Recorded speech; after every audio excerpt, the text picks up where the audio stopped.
22 और 23 अक्टूबर की रात रंजन पाठक गैंग या यूं कहे कि सिग्मा गैंग का अंत हो गया। रात के सन्नाटे में गोलियों की आवाज और सिग्मा गैंग का अंत। गाड़ियों की लाइटें बंद हो गई। पुलिस ने चारों तरफ से घेराबंदी कर ली। हथियार डाल दो, पुलिस की आखिरी चेतावनी थी, लेकिन जवाब में गूंज उठी गोलियों की आवाज। अंधेरे में चमकती गोलियां, पुलिस की पलटवार फायरिंग और कुछ ही मिनटों में रोहिणी की सड़क पर 4 लाशें पड़ी थीं। 4 साएं, 4 गाड़ियां और कुछ हथियारों की चमक। पुलिस की निगाहें महीनों से इन्हीं 4 पर थीं। रंजन पाठक, विमलेश सहनी, अमन ठाकुर और मनीष पाठक। सीतामढ़ी के मलाही गांव का रहने वाला वही रंजन पाठक, जो सिर्फ 25 साल की उम्र में हत्या, लूट और अपहरण जैसे दर्जनों मामलों में वांटेड था। उसका एक ही मकसद था, नाम, डर और दहशत। कहा जाता है एक बार उसने पुलिस को चकमा देकर फरार होने के बाद मीडिया कर्मियों को अपना क्रिमिनल बायोडाटा भेज दिया था। मानो कह रहा हो, देखो मैं ही हूँ असली गेम चेंजर, रंजन पाठक।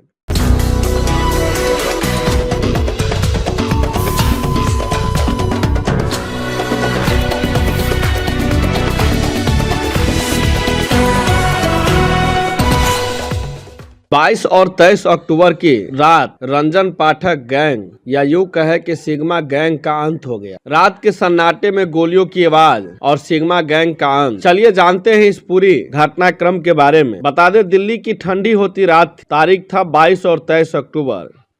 उसी रात समय करीब 2:20। जगह रोहिणी सेक्टर, बहादुर शाह मार्ग। 4 साएं, 4 गाड़ियां और कुछ हथियारों की चमक। पुलिस की निगाहें महीनों से इन्हीं 4 पर थीं। रंजन पाठक, विमलेश सहनी, अमन ठाकुर और मनीष पाठक। बिहार के सीतामढ़ी से लेकर दिल्ली की गलियों तक इनका नाम सुनते ही लोग सिहर उठते थे। सिग्मा गैंग जो डर बन चुका था। रंजन पाठक, सीतामढ़ी के मलाही गांव का रहने वाला वही रंजन पाठक, जो सिर्फ 25 साल की उम्र में हत्या, लूट और अपहरण जैसे दर्जनों मामलों में वांटेड था। उसका एक ही मकसद था, नाम, डर और दहशत। कहा जाता है एक बार उसने पुलिस को चकमा देकर फरार होने के बाद मीडिया कर्मियों को अपना क्रिमिनल बायोडाटा भेज दिया था। मानो कह रहा हो, देखो मैं ही हूँ असली गेम चेंजर, रंजन पाठक। उसके साथ था उसका सबसे भरोसेमंद साथी विमलेश सहनी। रंगदारी, हथियार और तस्करी, विमलेश की दुनिया बस इसी तक सिमटी थी। लेकिन तीसरा था अमन ठाकुर, जो दिल्ली में रहते हुए गैंग को लॉजिस्टिक सपोर्ट देता था। ठिकाना, गाड़ी, हथियार सब उसी की व्यवस्था थी। और चौथा है मनीष पाठक, अपहरण हत्या के मामलों का पुराना खिलाड़ी। अब बात करते हैं कि ऑपरेशन का ब्लूप्रिंट कब तैयार हुआ था। तो बिहार पुलिस महीनों से इनके पीछे थी। हर कॉल, हर लोकेशन, हर मूवमेंट सब पर नज़र रखा करता था।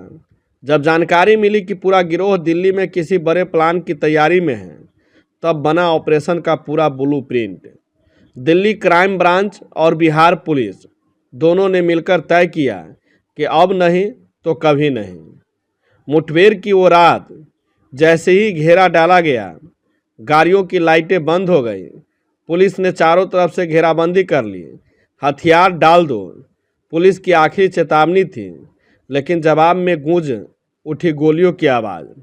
अंधेरे में चमकती गोलियां, पुलिस की पलटवार फायरिंग और कुछ ही मिनटों में रोहिणी की सड़क पर 4 लाशें पड़ी थीं। रंजन पाठक, विमलेश सहनी, अमन ठाकुर और मनीष पाठक का। सिग्मा गैंग का अंत हो चुका था, इससे तो पूरा पता चल गया। लेकिन ऑपरेशन खत्म सुबह होते होते खबर पूरे बिहार में फैल चुकी थी। जिस गैंग से पुलिस और आम लोग दोनों डरते थे, वो अब इतिहास बन चुका था। रंजन पाठक, जिस पर 50,000 का इनाम था, और उसके 2 साथियों पर 25-25 हज़ार का, सभी का खेल खत्म हो चुका था। एसडीपीओ राजीव कुमार सिंह का बयान भी आया इधर। उन्होंने कहा, यह सिर्फ एक मुठभेड़ नहीं, कानून का सख्त संदेश है कि अपराध चाहे जहां भी छिपे हो, कानून वहां पहुंच ही जाएगा।